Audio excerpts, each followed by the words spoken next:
સિયારામ મિત્રો, મારી ચેનલમાં ફરીથી તમારા બધાનું હાર્દિક સ્વાગત કરું છું. અને પહેલાં તો બધાનો ખૂબ ખૂબ આભાર કે આપણે યુટ્યુબ ચેનલમાં સબસ્ક્રાઈબર 600ની ઉપર થઈ ગયા છે. તમારા બધાનો પ્રેમ અને સાથ બહુ મળ્યો અને આવી જ રીતે મને સપોર્ટ કરતા રહેજો. હવે મિત્રો, હું આવી ગયો છું જયપુર ગામ છે. જયપુર ગામ જે આવેલું છે રાજકોટ જિલ્લામાં, ત્યાં આપણે કામ કરવાનું છે. મારું કામ બતાવું તમને. હું કલરનું કામ કરું છું. મને 2-3 જણાની કોમેન્ટ હતી કે તમે ભાઈ શું કામ કરો છો, તો આપણે આવી ગયા છે દુધઈ મહાદેવના મંદિરે. આ મિત્રો મંદિર છે વિશાળ જગ્યામાં મહાદેવનું, ત્યાં આપણે કામ કરવાનું છે. તમે જોઈ શકો, આ કાદીના પથ્થર ઉપર આવેલું છે, બહુ મોટું વિશાળ મંદિર છે. આ મંદિર છે, આ મંદિરને આપણે બનાવવાનું છે. બહારના ભાગમાં ડ્રેમપ્રૂફ મારવાનું છે કેમિકલ. પહેલાં તો આ શ્રેવાળ છે એને આપણે ઘસીને વ્યવસ્થિત કરવાનું છે કામ. પછી આમાં રાતેડ રિપેરિંગ કામ છે મિત્રો. લોકેશન 1 નંબર છે, તમે જોઈ શકો. મંદિર બનાવવાનું છે મહાદેવનું. બ્લોક છે ને ભાગમાં મૂકે, 2 ભાગમાં આવશે.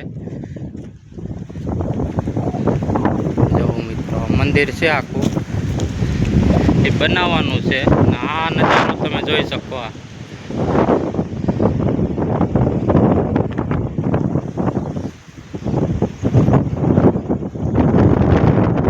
મહાદેવ મંદિર છે. અંદરના દર્શન કરાવો મહાદેવના તમને.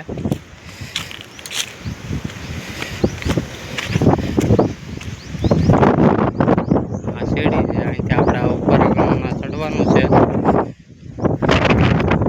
જેવું છે આગળનો ભાગ છે, જોઈ શકો તમે.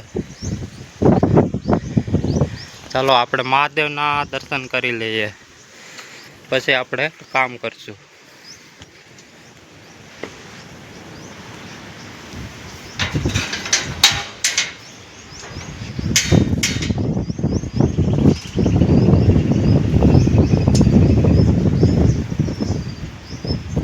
જો આ અંદરનું પણ કામ કરવાનું છે.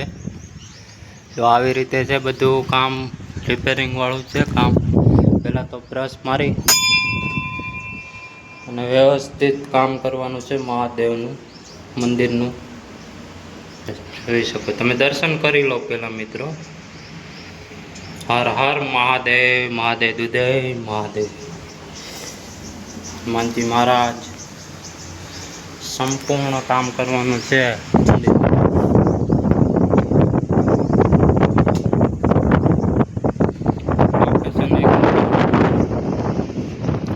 લોકેશન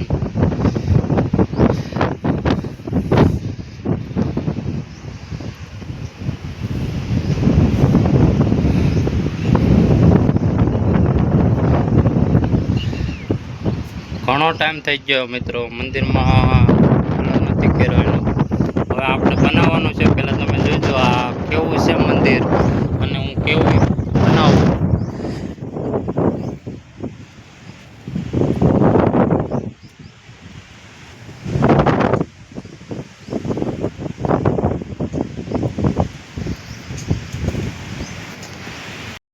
આપણે શિખર ઉપર ચડી ગયા છે. આ મંદિરનું શિખર છે. શિખર ઉપર ચડી ગયા છે ને હવે આપણે કામ ચાલુ કરી દઈએ. પહેલાં તો વાળાનો બ્રશ આપણે લીધો, એનાથી પેલા સાફ કરવાનું છે.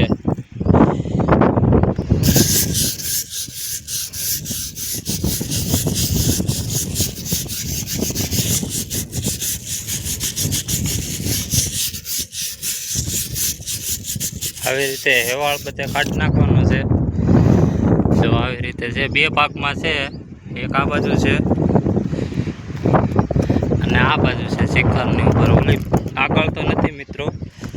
પછી આપણે આવા રાતેડવાના દાવડા કે પાટણ, એમાં છે ને ફ્રેક્ચર કરવાની છે. પુટ્ટી, મોટા દાવડા હોય એમાં પુટ્ટી મારવાની છે. ને પછી આપણે ડ્રમપ્રૂફનું કામ લેશું. હવે મળશું. આ જો તમે ઉપરથી નજારો ખાલી એક વખત જો મિત્રો. કોમેન્ટ કરજો કેવો નજારો લાગ્યો.